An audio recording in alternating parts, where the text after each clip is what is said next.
Je vous retrouve aujourd'hui avec un nouveau tuto vidéo, donc ce sera une page pour cette nouvelle vidéo. Je voulais utiliser les produits de la collection Sakura de Florilège, notamment ces fleurs de lotus, et puis ces petits tampons clear là qui représentent un petit peu des formes, on dirait un petit peu des nénuphars vus de haut. Donc là je vais les tamponner, là je me suis récupéré un tapis de souris. Tout souple pour faire mes tamponnages. Alors est-ce que c'est mieux que le créplat? Je suis pas certaine, mais au moins voilà, il était rigolo, voilà, donc j'ai pu récupérer ça. Donc je vais faire mes tamponnages et je vais embosser à chaud. Donc là j'utilise mon petit tapis de calque pour que ma poudre en fait à embosser ne vienne que sur mon tamponnage à la Versamark. C'est un peu antistatique, hein, je crois que ça doit être un peu ça l'effet. Donc j'ai tamponné, j'ai réparti le calque un peu sur toute ma surface.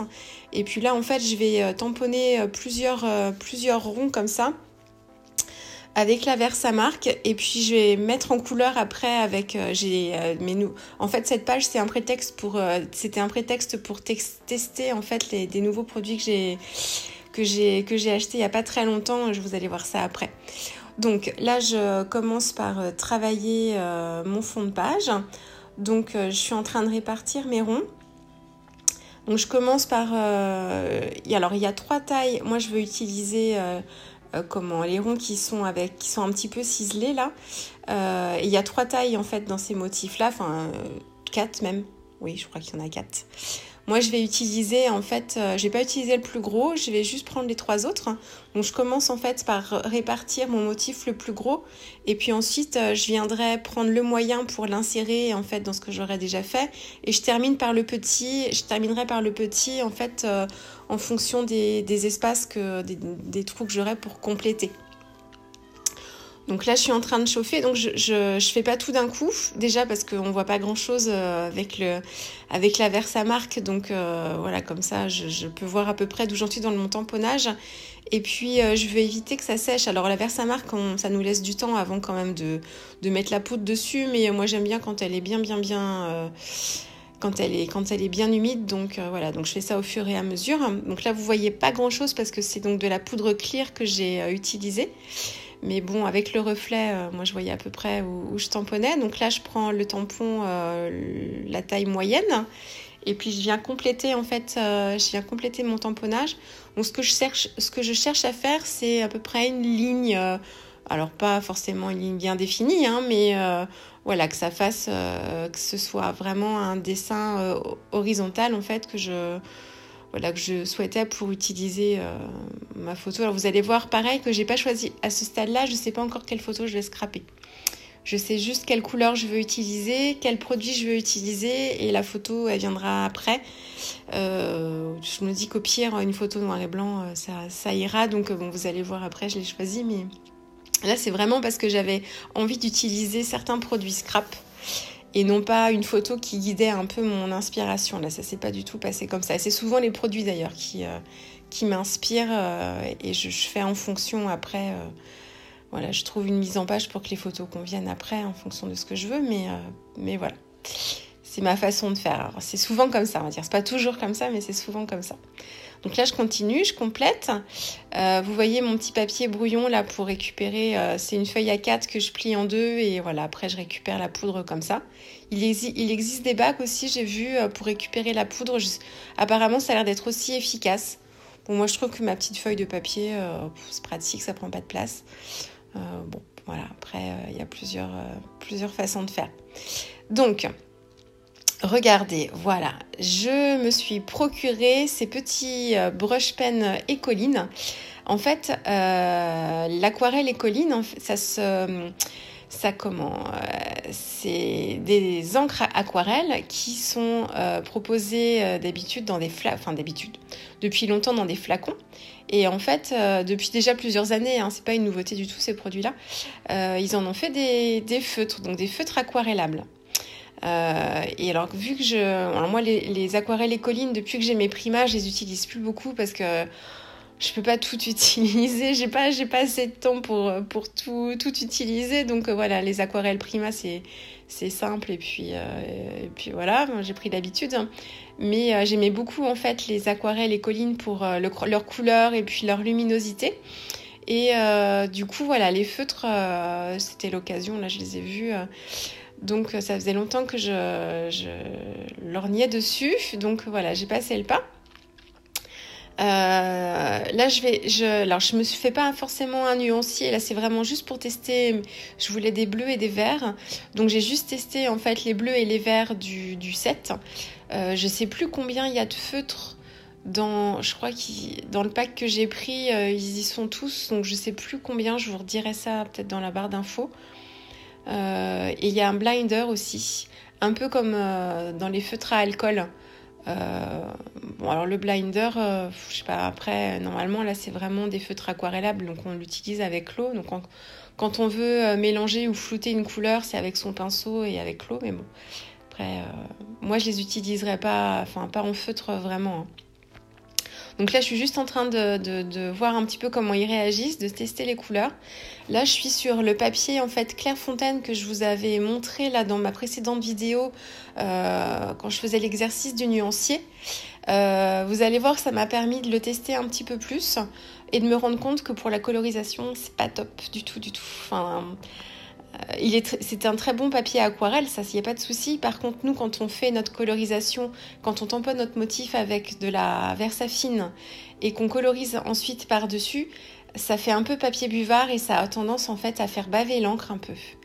Et du coup, en scrap, en tout cas, c'est pas du tout moi ce que je recherche quand je fais ma colorisation de tampon. Je veux que mon motif tamponné, il reste bien net et je colorise après.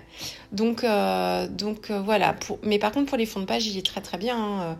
Et pour celles qui font de l'aquarelle en créant, enfin vraiment, qui font vraiment des dessins et des peintures à l'aquarelle, il est très très bien. Mais pour la colorisation de tampon, là, le fait que ça fasse baver un petit peu le feutre, le feutre. Pas le feutre mais l'encre, du coup moi ça me convient moins bien et du coup le travail de colorisation il est plus difficile à faire correctement.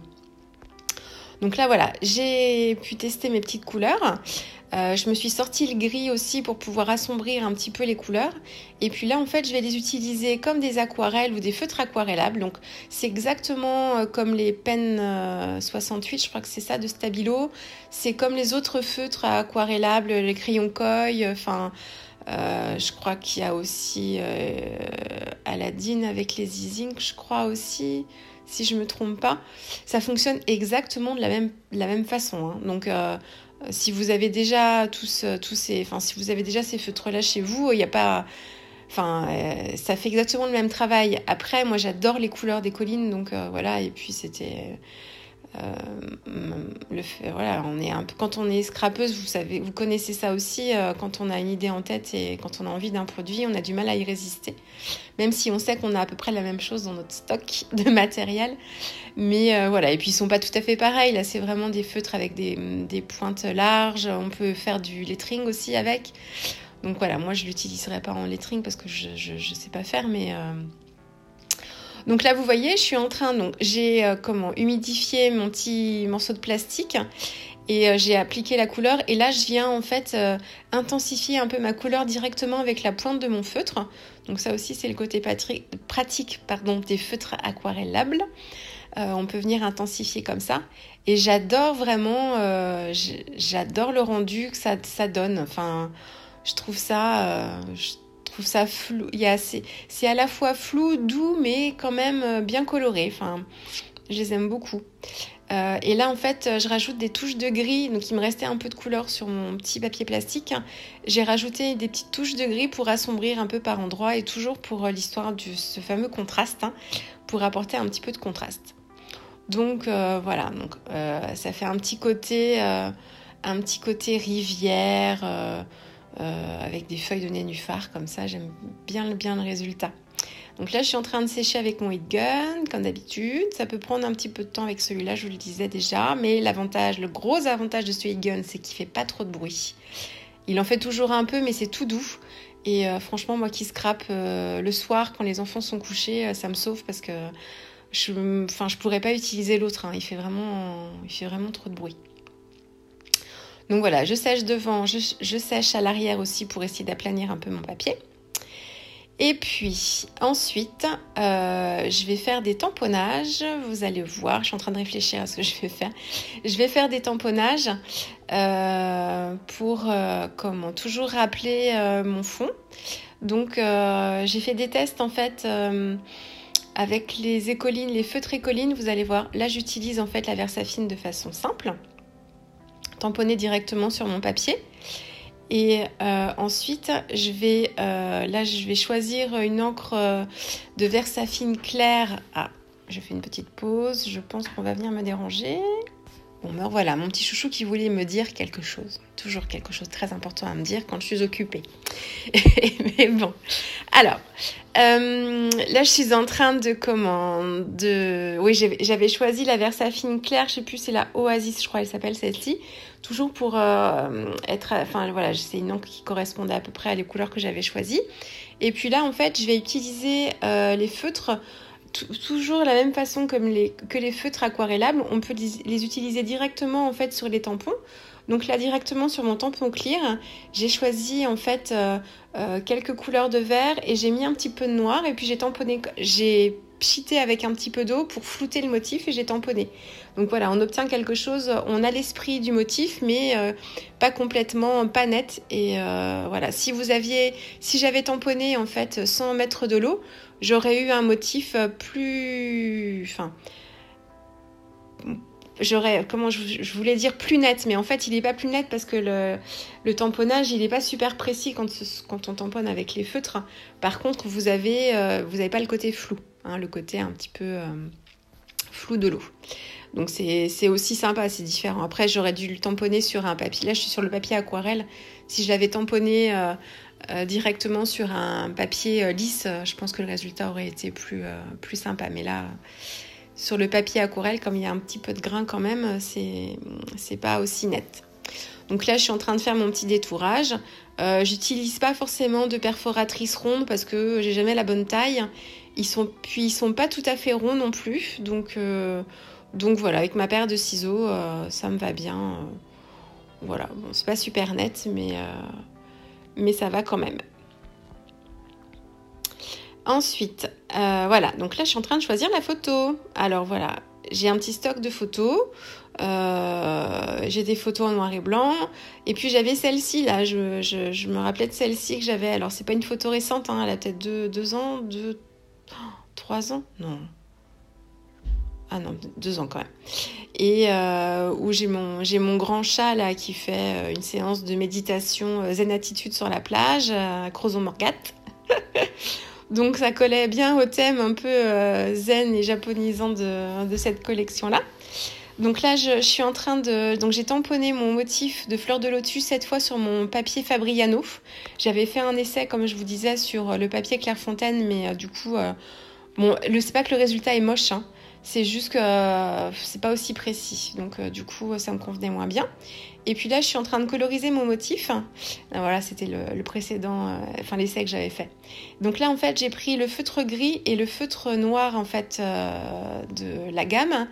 Et donc, je viens coloriser. Donc, je commence, en fait, par le gris un peu dilué. Et donc, je répartis un peu ma couleur sur les différentes pétales de fleurs. Et ensuite, je viens toujours en essayant de laisser du blanc quand même par endroits. Et là, je viens intensifier, en fait, avec le noir pour marquer les zones d'ombre. Je suis pas experte, ce que je vous disais déjà, hein, je suis pas experte en beaux-arts, en art plastique, donc placer les ombres, j'essaye de faire un peu comme je le sens. Souvent à la base des pétales, parce que je me dis que les pétales à cet endroit-là, elles sont plus sombres. Je fais pas du tout ça en fonction de la lumière qui vient de droite, de gauche. Dans tous les cas, si vous ajoutez quelques touches en fait plus sombres, peu importe que ce soit en haut ou en bas, ça apportera toujours un peu plus d'intérêt à votre motif que d'avoir une couleur unie partout.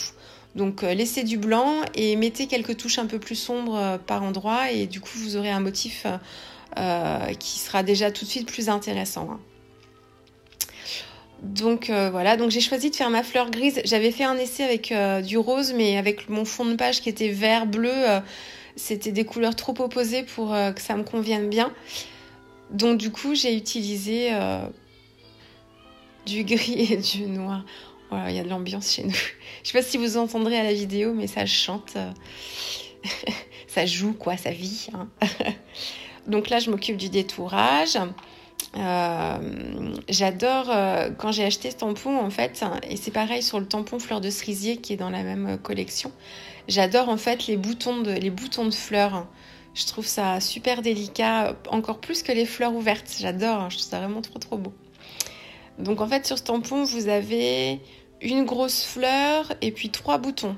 Et puis il y a une feuille aussi mais que je vais pas utiliser là.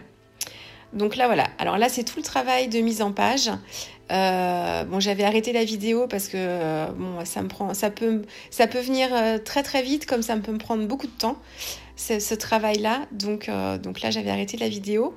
Je me suis fait quelques découpes en fait avec des die de la même collection. Alors c'est pas cette collection Sakura, c'est la collection d'avant, c'était Miss Charleston. Vous avez des feuilles comme ça que je trouvais qui sont un peu raccord avec le thème. J'avais aussi embosser des ronds avec la plaque d'embossage aussi de la collection Sakura que j'avais utilisée pour mes cartes que vous avez dû voir soit sur ma chaîne YouTube, soit sur la chaîne YouTube de la Fée du Scrap. Si vous l'avez pas vu d'ailleurs ma vidéo, j'ai refait des cartes en fait avec les petits poissons koi que vous pouvez voir sur la chaîne de la Fée du Scrap, la chaîne YouTube si vous voulez faire un petit tour. Donc voilà, donc j'avais des ronds embossés. Donc en fait j'avais un gros rond que j'ai coupé en deux et que j'ai placé en bas et en haut de ma photo. Et puis ensuite je fais mon montage avec mes tamponnages. J'avais tamponné les 2 gros ronds là. Je les avais tamponnés à la Versafine noire et ensuite j'ai juste appliqué un peu de couleur avec mes mêmes feutres Écoline. Donc en fait, j'ai mis de la couleur, mes feutres sur mon morceau de plastique et ensuite j'ai pchité avec un peu d'eau et j'ai juste appliqué en fait mon rond sur la couleur pour le coloriser. J'ai pas du tout colorisé au pinceau, c'était vraiment voilà, juste comme ça. J'avais ajouté un petit peu de noir aussi pour renforcer certains endroits. Donc voilà, donc tout ça c'est pour apporter un peu de nuance, que ce soit à la fois des motifs tamponnés nets, que ce soit les motifs avec le feutre Écoline et de l'eau pour que ce soit un motif un peu plus flou. J'essaye de varier. Et puis la fleur de lotus, en fait, j'ai utilisé l'autre tampon en fait qui a juste la fleur avec des petites stries en fait sur les pétales. Et vous allez voir, c'est exactement en fait le même tampon que la fleur de lotus, enfin la grosse fleur. C'est exactement le même dessin, sauf que là en fait il est présenté différemment avec des stries, mais c'est exactement le même gabarit, elles se superposent en fait. Donc je pense qu'il peut y avoir des choses intéressantes à faire aussi si on fait un tamponnage sur un papier calque de ce motif-là. Enfin, il y a des trucs et en les superposant, je pense que ça peut être sympa. Donc là, je continue mon travail d'embellissement. J'ai trouvé à peu près la mise en page que je voulais. Donc vous avez vu, hein, j'ai changé un petit peu. Enfin, bon, je tâtonne toujours. Là, je colle ma petite découpe toute fine. C'est toujours un die florilège, la Wonderful, que j'ai découpé dans un basil noir. Voilà. Et puis pour rajouter aussi, comme j'ai utilisé du noir pour faire ressortir un petit peu mes motifs, là, je prends de l'encre de Chine et je viens déposer des petites gouttes avec mon petit pinceau. Et je viens sécher en fait au heat gun parce que l'encre de Chine elle sèche assez lentement. Donc comme là je veux terminer ma page dans l'instant, je veux pas attendre que ça sèche. Donc du coup je viens sécher avec le heat gun pour que ce soit plus rapide. Et puis voilà, et là il me reste à fixer mon petit embellissement, enfin mon travail d'embellissement. Et je veux que ça ressorte un petit peu de mon fond. Donc là du coup j'utilise de la mousse 3D. Et oh là là, ça joue dans la chambre. J'espère que ça va pas vous embêter, ça va pas trop vous faire des grésillements dans les oreilles, mon Dieu.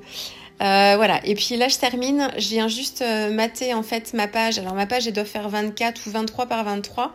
Et du coup, je viens juste rajouter un petit basil noir qui doit faire 28, je crois. À peu près, et pour faire ressortir ma page. Et puis là j'avais une petite découpe un peu plus ciselée, c'est la même feuille mais ciselée, donc voilà. Donc là voici un gros plan. Donc vous voyez la fleur de lotus, hein, elle est très jolie, très délicate, et j'ai utilisé de la Versa Magique Noire pour la tamponner, ça rend super bien. Enfin, je trouve en tout cas.